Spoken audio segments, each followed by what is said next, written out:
Pour être plus complet sur ce dossier, sachez que les opérations de sécurisation des personnes et des biens initiées par le ministère de l'Intérieur se poursuivent sur toute l'étendue du territoire national.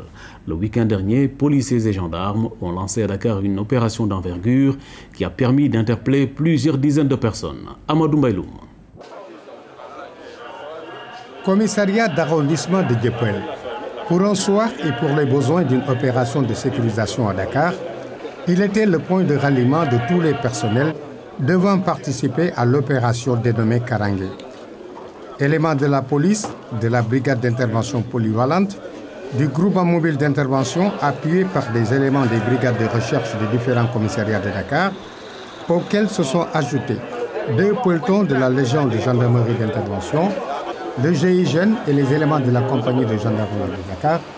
Voilà les hommes et femmes qui avaient pour objectif de patrouiller dans toutes les 6 caps, la VDN, Liberté 6 Extension, le long de la Corniche et le secteur des Almadies. Ce genre d'opération s'inscrit dans la continuité parce que je note que depuis plusieurs semaines, voire depuis plusieurs mois, vous menez inlassablement une lutte acharnée contre le grand banditisme. Et des résultats extrêmement importants ont été obtenus puisque je sais qu'il y a des dizaines de malfaiteurs qui ont été traqués, neutralisés et mis à la disposition de la justice.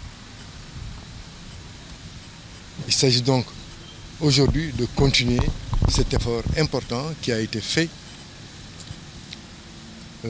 avec abnégation, avec professionnalisme, avec vaillance même, parce que je sais que très souvent, vous travaillez dans des conditions extrêmement difficiles, voire périlleuses. Mais l'enjeu en vaut la peine, c'est la sécurisation des personnes et de leurs biens. Jusqu'à 1 h du matin, policiers et gendarmes, main dans la main, dans un esprit de mutualisation des forces, ont, dans leur travail, respecté scrupuleusement les consignes de leurs chefs hiérarchiques respectifs afin d'éviter tout reproche qui pourrait entacher leur image de marque. Au final, 179 personnes ont été interpellées pour, entre autres, identification, racolage, vagabondage, ivresse manifeste publique, trafic et détention de chanvre indien, défaut de permis de conduire et vol. En outre, 17 véhicules et des motos ont été immobilisés.